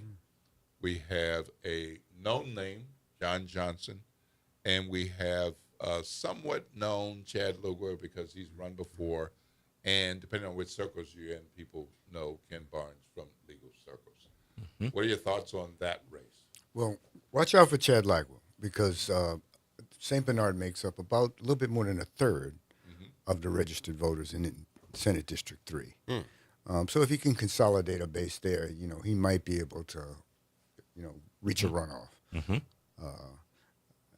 But, this district is kind of unwieldy. It runs from, parts of New Orleans East, Gentilly, St. Bernard Parish. It's something we call this the Duck District. Back when it was drawn because it looked like a duck. That's right. Right. And it's the district formerly represented by J.P. Morrell when he was a member of the Senate. Right. Yep. So in State Rep District 97, that is has been known as the Matt Willett District. So we have Eugene Green, son of the city councilman Eugene Green, and we have Ed Murray, son of the former state senator. There were quite a number of people looking at that race, considering that race, but in the end, only 3 people qualified, and then one was disqualified. So now we have 2 family political names, Green and Murray. How should we look at that race? Well, these neighborhoods in Gentilly and the 7th Ward are some of the most civically engaged, like Jeff shared with us earlier. So it's going to be very interesting, to see. Ed Murray is an attorney. I think Eugene Green is an auditor. So I think it's going to be interesting to see how much the family name really matters. And it'll be interesting if we were at all able to determine that. I think the fact that so many of the early voters are older voters might be a bright spot for somebody like Murray, whose father served years ago and has been out of elective office for I think about 6 years. Is this one of those races where it depends on probably who's more of an active door knocker, maybe? Well, that is exactly right, Eddie. I was just thinking when Jacques was talking. This is a GOTV, the across the board campaign election cycle. What candidate can get his vote out? What candidate is able to electrify his base is going to be the person who wins. Because you can win one of these legislative races with 2,500 votes. Sure, you can knock on 5,000 doors in 4 weeks. Absolutely. Yeah. And I was wondering because of the neighborhoods, and that's why I was wondering. The best campaign is going to win, and also the best finance campaign. So let's talk also about who has the most money and who has the best group of people around him who can put together a campaign machine in just such a short runway and get his candidate or her candidate across the board, his or her candidate across the board. Right. So if you live in Gentilly, Pontchartrain Park, Gentilly Woods, Indian Village, Gentilly Terrace, Lake Oaks, Lake Terrace, Fillmore, Millenburg, if you live in any of those neighborhoods, this is your state representative, and this is your chance to elect somebody to fill the shoes of Matt Willard, who's going on to the city council. And if you live in New Orleans East, the Far East, Village de l'Est, Michoud, Reed Boulevard East, if you live in any of those neighborhoods, pretty much east of Crowder, this is your state representative, and you need to pay attention to this. Jason Hughes, your state representative, who delivered the bacon and was very effective. You promoted him to the city council. You have to fill that seat now with somebody who's going to pick up the baton. So please, people, be engaged, and don't let somebody else decide who's going to represent you. Mm-hmm. And that's what happens if you don't vote, especially in an election like this. Yep. And in the State Representative District 100, that's the Hughes District, Patricia Boyd Robinson, Dana Henry, Aisha Kelly, Kenya Rounds, and Candace Taylor. My perspective, none of them have like a political brand name. Each of them has been active in different parts of the community, kind of depending on where you go to church, what you're engaged with, what types of activities you take a part in. There is a pretty good mix of types of people. And this is the only race where there are women and men That's right. running. And there's a big disparity in the amount of money that's being spent. I drive around that area. I'm working on one of the biggest projects in New Orleans East on the corner of Chef and Crowder. It's going to be the biggest gas station in the metropolitan area, you guys. You're going to have to check it out. It should open this summer, corner of Chef and Crowder. But that's because I'm there. No. We're working together on that, actually. And so, but what I want to say is that I'm always in that area. And I can tell you whose signs I see. I see a lot of Dana Henry signs. I see a lot of Kenya Round signs. And I see a lot of, I'm forgetting the lady's name, Patricia Boyd Robertson signs. Yes. And so those people have also had the biggest campaign budgets. Those are the people who are able to, who have signs out. If you go on Chef Highway, everybody's by the warehouse. The voting machine warehouse, which is an early voting district. But if you go out into the district more, you will see signs throughout the district. And those people that I mentioned have the most signs and the most money. One lady I know had $200. I don't know how you run a campaign on $200. But as opposed to somebody else who has $50,000 that they're spending in this election. Right. So you can. What I talked about earlier is getting out the vote. You're going to have to spend money to get out the vote. You're going to have to spend money to put people on the street, to help you knock doors, to help you pass out campaign literature, that kind of stuff. Somebody who can invest in a campaign is going to, I think those are the people who are going to be successful. Now, you said there's not a political person. I know Patricia Boyd Robertson ran previously. She ran for clerk, and she ran a strong third in that race. Came in third. And Dana Henry ran. And Dana Henry has run before, too. So these are some seasoned candidates who have experience in running campaigns. And so I think that, it's all about, because we had such cold weather and early voting, I anticipate that election day you're going to see a surge. I mean, you're not going to see a 50% turnout. I don't want to,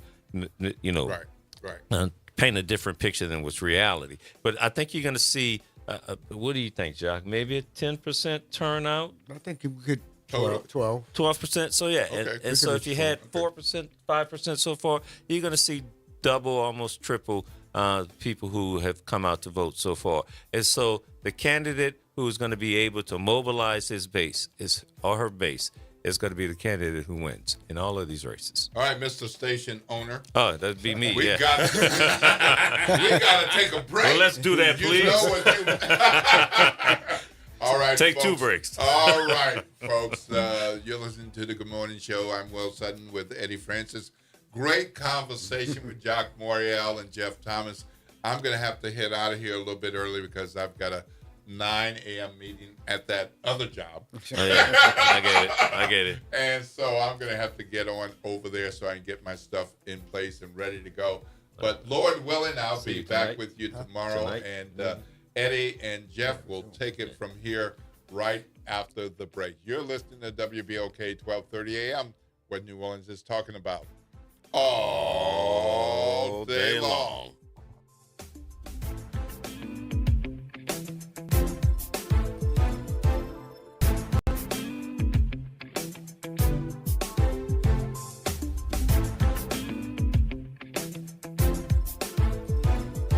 This is the Bloomberg Black Business Beat, brought to you by FidelityInvestments.com. Offscript Media has its eyes on the future of content. It's a vertically integrated and creator-powered media and commerce company that views itself as a one-stop shop for someone making content. Datavio Samuels is CEO of Offscript, and he says the company is focused on content creators in social. Yeah, look, I think that social is the #1 platform that matters. It's where all of the world's attention is. So often you're finding these people because they are popping or doing something really incredible in social. But when it comes to how can you help monetize them, how can you build them, do they have real proof points that they can create long-form content that can sustain attention? YouTube is that space. Offscript is charting new territory, taking the more traditional idea of an A&R at a record label and updating it for the digital age. I'm Bloomberg's Justin Milliner on the Black Business Beat.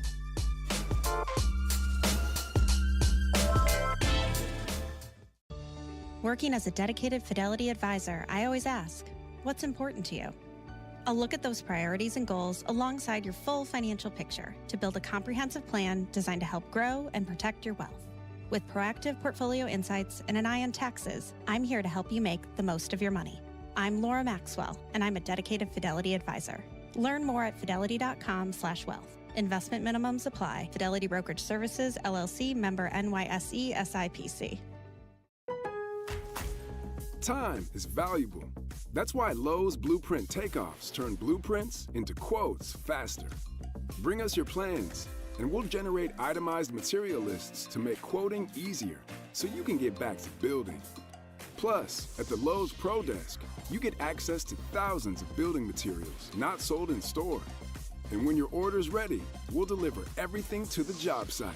Improving is easy at Lowe's.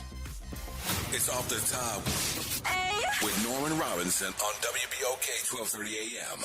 In plain view for all to see, during a peaceful protest in Minneapolis, Minnesota, they gunned down a helpless man in broad daylight and then attempted to tell us that we didn't see what we saw. In fact, we sure as hell did see Border Patrol police slam VA nurse Alex Preddy to the ground, gang up on him like a pack of wild rabid dogs, beat and shoot him to death after they disarmed him. Preddy, a U.S. citizen, was not a threat.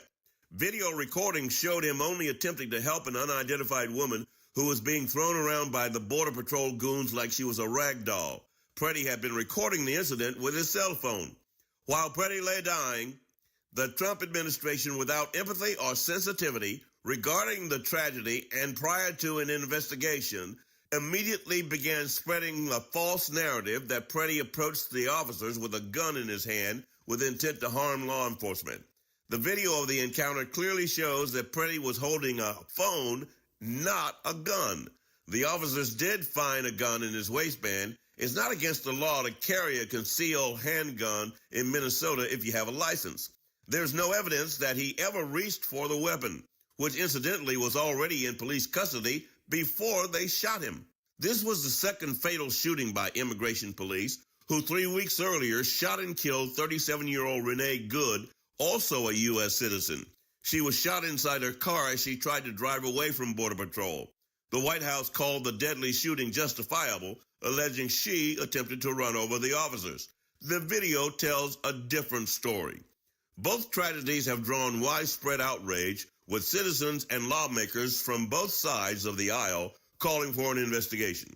The two shooters involved in the killing of the VA nurse have now been placed on leave. Gregory Bovino, the man heading Border Patrol, has been removed from his position. There are also calls for the resignation of Homeland Security Chief Kristi Noem. This crisis, ladies and gentlemen, demonstrates the dangerous situation faced by all of us at the hands of an incompetent, mendacious White House administration that would seemingly run a mile to tell a lie rather than just walk across the street to tell the truth. 2 innocent people are dead, a nation grieves, many of us are angry, even some Republicans are fed up. Maybe it's time to put a stop to this deadly foolishness perpetrated by thugs wearing masks, masquerading as law enforcement. This is Norman Robinson, Off the Top. Hey, everybody, it's Graylin Bryant Banks. And Kimber White Dupree. From the front porch, y'all. You know how we do. Every Monday is Movie Monday. And Tuesday is Trivia Tuesday. And y'all know we have nothing but bad cheering coming through here on Wednesday. But stick with us. On Thursday, we travel. That's right. And Friday's Free Your Mind Friday, so get your brass up. Something on your mind? Want to get it off your chest? Holla at your people. WBOK 1230 AM, the station you listen to. All day long.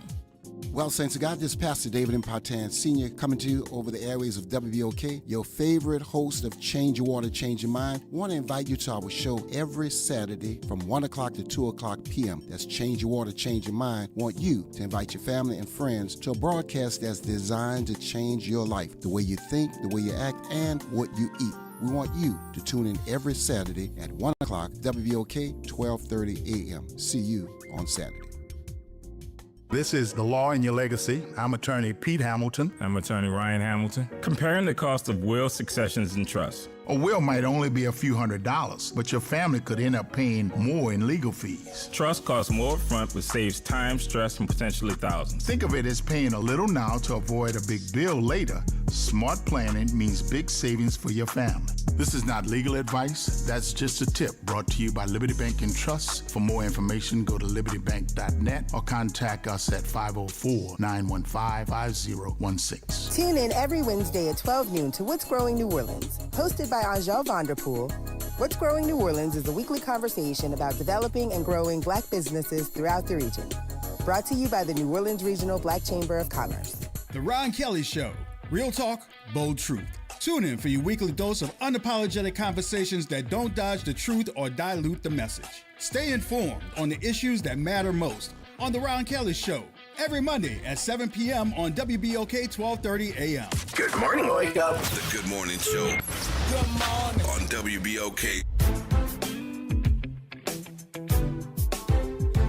And good morning. Welcome back to the Good Morning Show. Eddie Francis, Jeff Thomas is hanging out to my right. I'm ready for my 5 minutes of fame.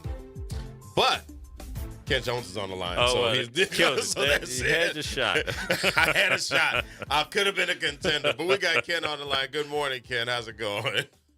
Good morning, Eddie Francis, and good morning, Jeff Thomas. How What's y'all up, my this friend morning? Ken? Doing How are good, you? Ken. Doing good. All right, well, let me make this quick, fast, and in a hurry. Okay. Bottom line is this. Snap elections are for a very good reason, because the powers that be in Baton Rouge and elsewhere have decided that if you can't win in a normal election, maybe we can sneak a few ballot initiatives in and a few candidates in races. There will be some elections to fill some one judicial seat to be more particularly. And in that election, nobody else has time to jump in. One candidate has a problem. It was a two-candidate race, and basically it appears that somebody's going to walk in. But that's what snap elections are for. Now, how we fix that is we make sure folks turn out, and if we can get to 40, 50%, 60%, and show that we are voting with a purpose, as we did during the Civil Rights era, we got a shot in changing a lot of things. It can benefit us. We need to turn the tables. We got to get out and vote and have people. I know that to this audience, everybody votes because these are older people, more people looking for knowledge and information. So they're looking to do that. But to encourage others to vote and get those who say, well, it don't matter, man. Well, guess what? They're going to take your stuff if you ain't voting. Y'all have a good one. All right, Eddie, you got some time to get your 5 minutes in. Thank you, Ken. I appreciate you. Jeff, there was something I wanted to ask you, and I think this is a great point to leave the audience with. You talked about competence versus experience.